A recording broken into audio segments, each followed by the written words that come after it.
आज के दिन में शत्रु किसको नहीं है, सबको शत्रु है।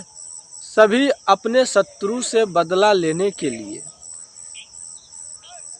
अनेकों प्रकार की टोना लगाते हैं, टोटका करते हैं, चौराहे पर अलग अलग प्रकार की इल्म करते हैं।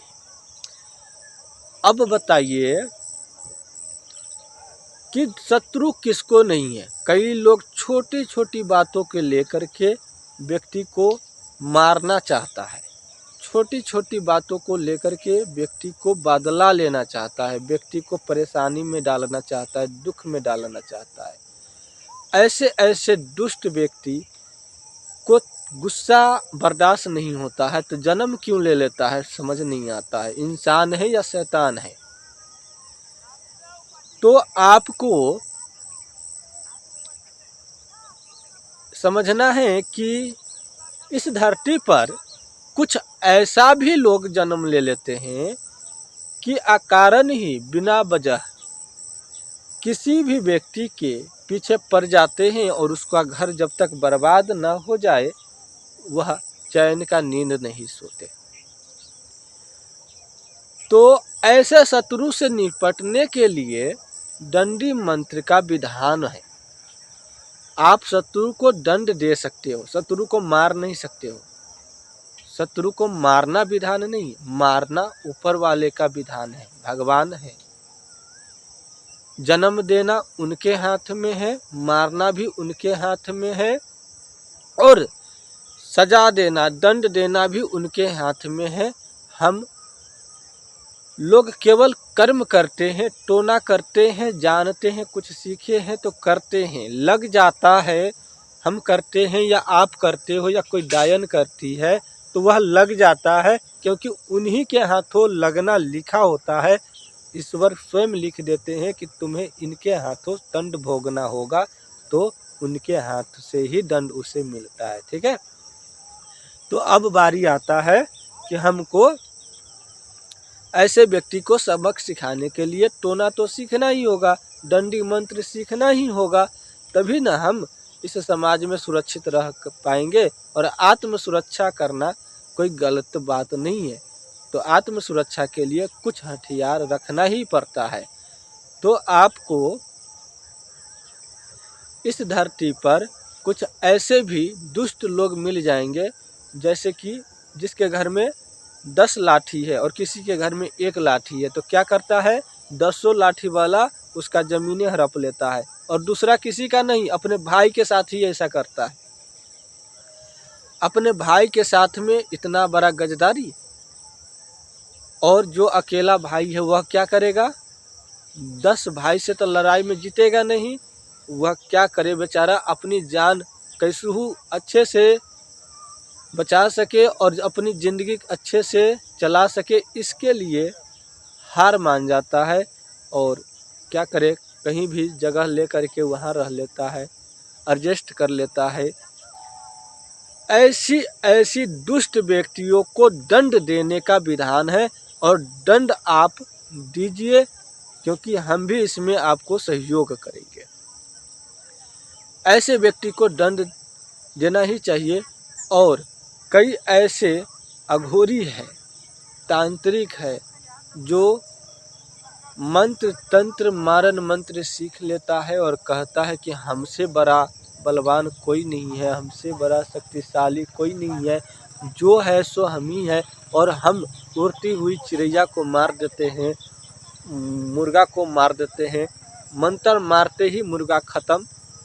लोग यही तो चाहता है कि हमारा दुश्मन ख़त्म हो जाए और हम सुख से जिए। दुश्मन ना भी हो तो भी जलन हो जाता है छोटी छोटी बातों के लेकर के, तो भी उसके मन में यही रहता है कि बदला लेने से अच्छा है कि उसको स्वर्ग पहुंचा दे।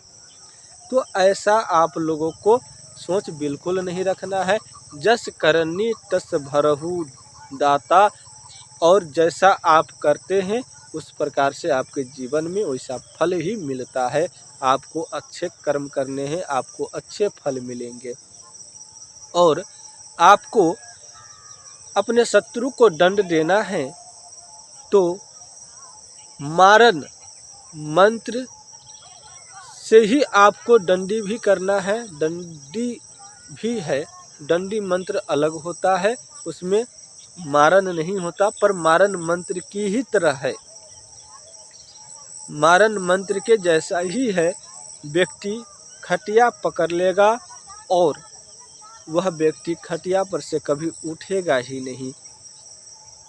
कई दंडी मंत्र में ऐसे होते हैं कि व्यक्ति एक बार खटिया पकड़ लिया तो व्यक्ति हाली मरता ही नहीं है, जल्दी मरता ही नहीं, उसकी प्राण ही नहीं निकलता है। कई दंडी मंत्र में ऐसे होते हैं क्योंकि उसकी औरदा बाकी होता है और जितने दिनों की उसको कष्ट भोगना होता है वो तो भोगेगा ही, क्योंकि यहाँ तो दंड दिया जा रहा है।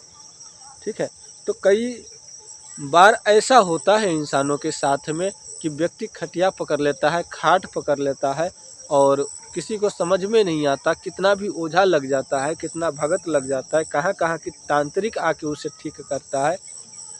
आज ठीक किया, कल वैसा का वैसा ही है। और कई बार जो है ओझा तांत्रिक भगत लोग उसे ठीक करते हैं तो उसे समझ में ही नहीं आता है तो वो ठीक क्या करे। तो कई दंडी मंत्र में ऐसा होता है कि ओझा भगत तांत्रिक को समझ में नहीं आता तो वह व्यक्ति कैसे ठीक करेगा उसको। ठीक है, तो इस प्रकार की हालात हमने अपने ही गांव समाज में या घूमते हुए देखे हैं कि दंड इस प्रकार से लोगों को मिलते हैं। और हम किसी भी प्रकार की ऐसी व्यक्ति पर माया नहीं दिखाते और न ही हम कोई अपना शक्ति से उसे बचाव करते हैं, क्योंकि इस तांत्रिक लाइन में आप बिना वजह बिना बुलाए मेहमान की इज्जत नहीं होता है इस संसार में, ये जान लीजिएगा। बिना मेहमान यदि दरवाजे पर पहुंच जाता है तो उस मेहमान की बेइज्जत होता है। इस संसार में इज्जत नहीं होता। तो बिना बुलाए यदि हम किसी के घर जाते हैं और उसे ठीक करने की राय या सुझाव या कोशिश भी करें तो हमारे समाज में कुछ लोगों का ऐसे गंदे विचार होते हैं कि वही व्यक्ति हम उनके लिए अच्छा सोच रहे हैं और वह जो है हमें गलत ठहरा दे। कई बार लोग ऐसा सोचते हैं कि यह व्यक्ति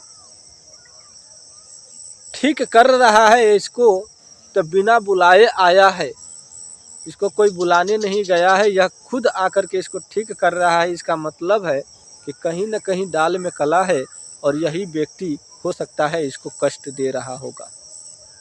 यही व्यक्ति कहीं इसको दुख तो नहीं पहुंचा रहा, हो सकता है यह व्यक्ति अपनी शक्ति की सुरक्षा तो नहीं कर रहा, हो सकता है यह व्यक्ति अपनी शक्ति लौटाने तो नहीं आया है, शक्ति अपना लेने तो नहीं आया है, कहीं इसको डर तो नहीं हो गया कि मेरा शक्ति कोई दूसरा भगत बांध तो नहीं लिया या बांध लेगा।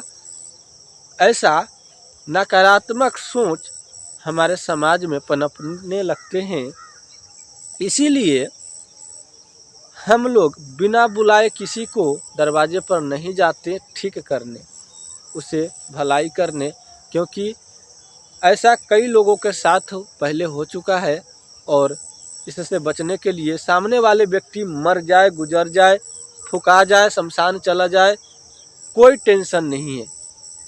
यदि माया लगता है तुमको तो अपने आप को संभालो और संभाल के रखोगे तो संभल कर रहोगे।